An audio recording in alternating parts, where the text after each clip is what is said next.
Okay, 12:01, here we go. So welcome everyone to 15 minutes of positivity. It's our opportunity to, again, just take a few minutes out in our busy day and just focus on, since it's Monday, we're going to focus on mindfulness.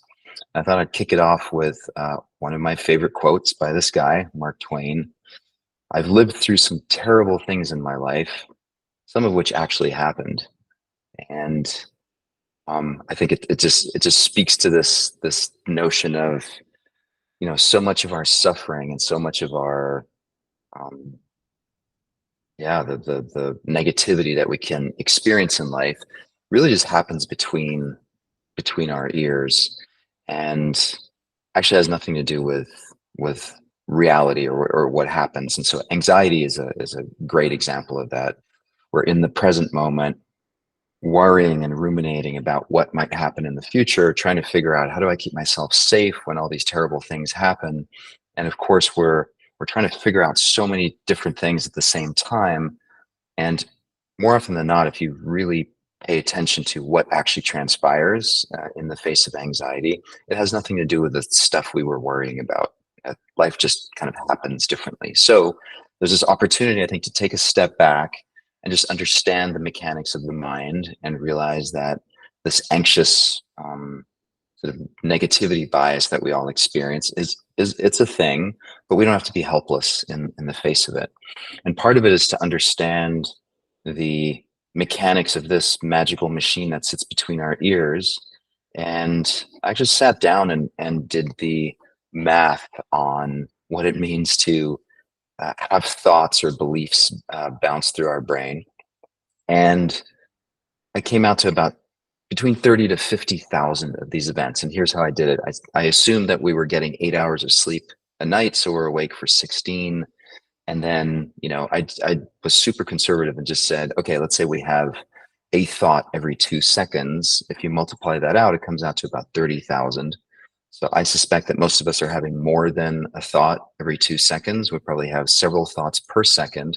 So if you multiply that out, you end up with this interesting situation where we have tens of thousands of these events that are completely involuntary, right? They just sort of appear in our consciousness. And then the question is, what do we do with that information? Because most of those thoughts, these tens of thousands of thoughts, are actually not original. They're just repetitive. We've had them before. And yet, what determines our whether or not our experience in that moment is pleasant or unpleasant has to do with whether or not we're attaching to that thought and believing it, and then going down the rabbit hole of gosh, what do I need to do about this? And this feels so awful. And then my body responds, and it just creates this cycle. So the antidote to that is learning how to be more in the present moment.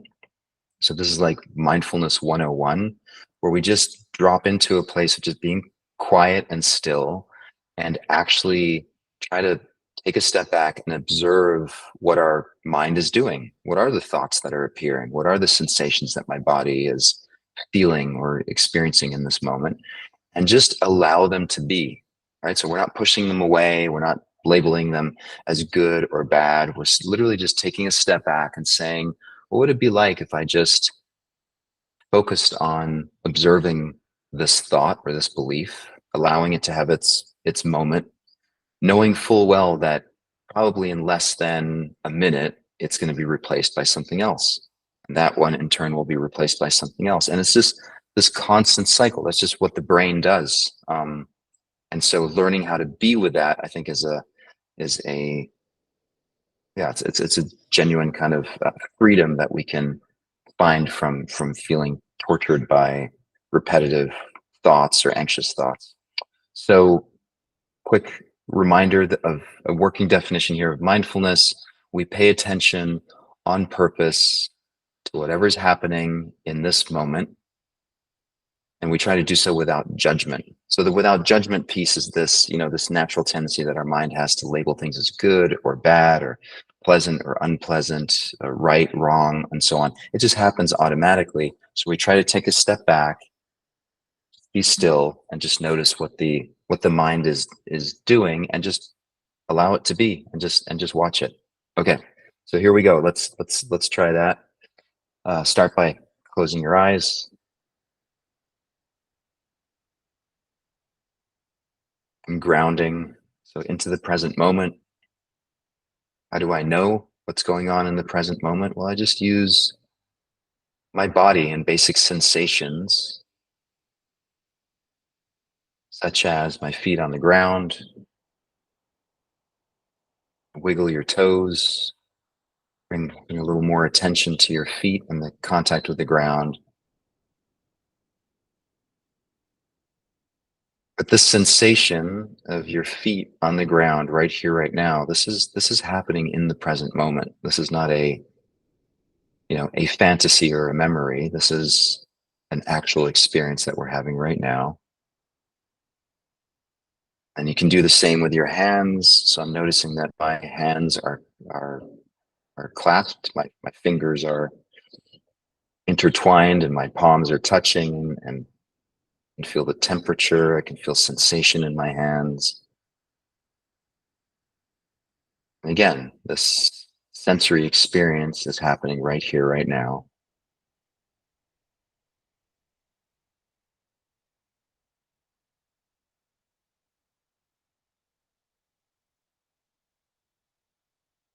You can also focus on breath if that feels comfortable for you. So breath is happening all the time, and it's a great anchor for the present moment. And so noticing your breath in your belly, in your chest,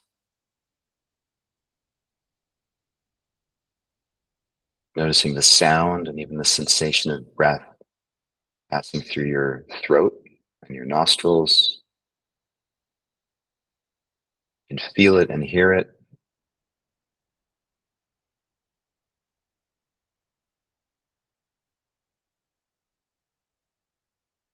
Right there, we have three anchors to the present moment: feet, hands, and the sensation of breath.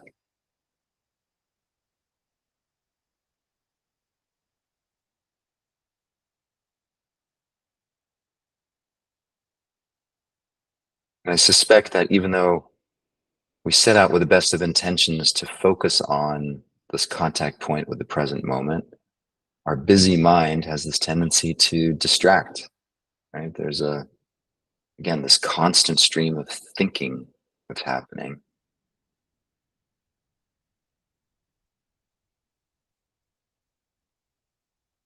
So see if you can take a step back and simply notice the process of thinking without judgment, without attaching to or without wanting to change the content of the thoughts, the imagery of the thoughts. Allow them to be, just like we could just allow the sensation of our feet or allow the sensation of our hands.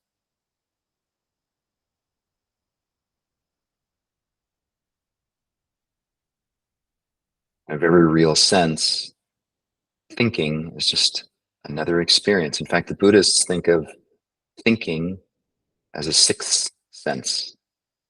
So in addition to our traditional five senses, thought is the sixth sense.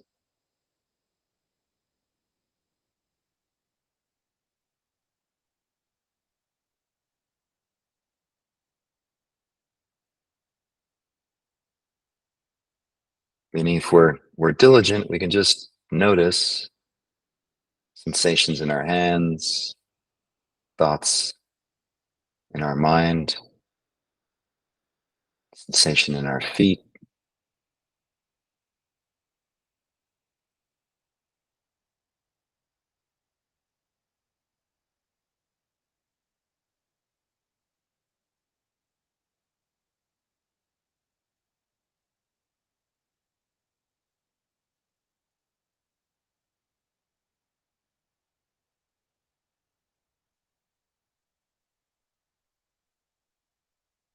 One of the peculiar things about thoughts or beliefs is that they feel so personal. We think it, we experience the thought, And most of the time, we just take it for granted that it's true or that it's worthy of our attention.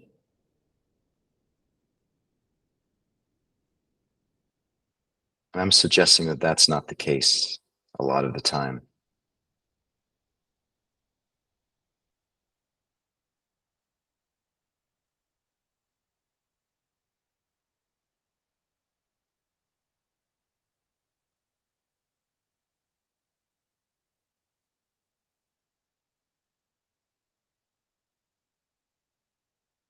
Just like we can notice our body breathing, we can notice our brain thinking.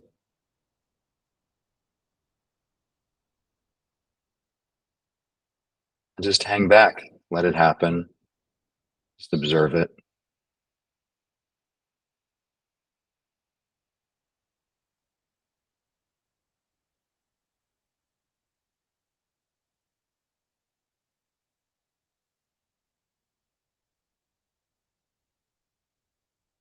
If we can stay with a thought or a belief for long enough, we'll soon notice that the mind will distract and bounce to a completely different thought.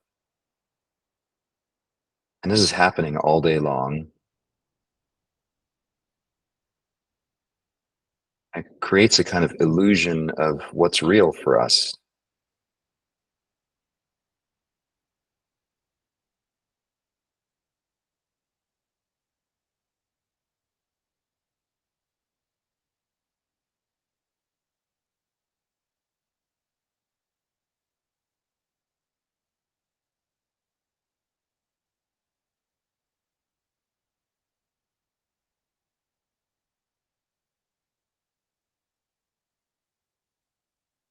As I've mentioned in other sessions here before,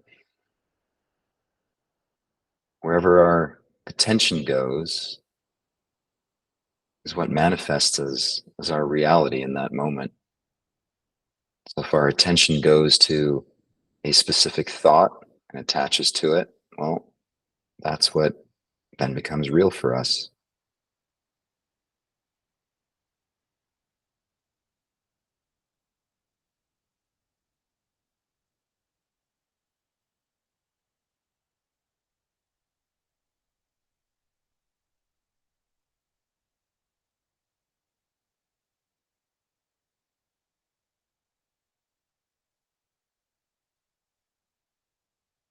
And we can point our attention wherever we want. So we can focus on our feet,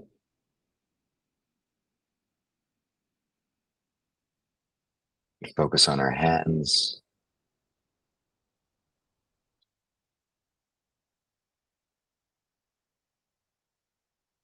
focus on our breath,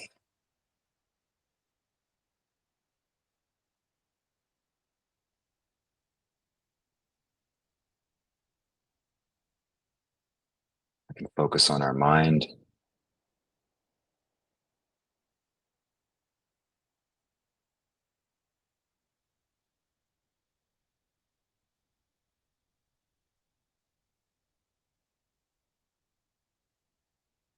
Being able to choose what we focus on is truly a gateway to freedom.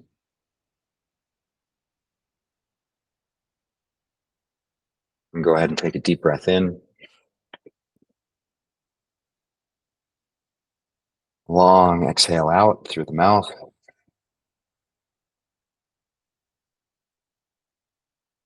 Hold for 5, 4, 3, 2, 1, and deep breath in through the nose and exhale through the mouth, long exhale, relaxing your shoulders and your jaw and your belly. And hold 5, 4, 3, 2, 1. Just allow your body to breathe on its own. Open your eyes. Come on back to the group. It's 12:15, so I'm going to wrap it up. But hope this was a helpful break, and hope to see you tomorrow. Thanks everyone for joining in.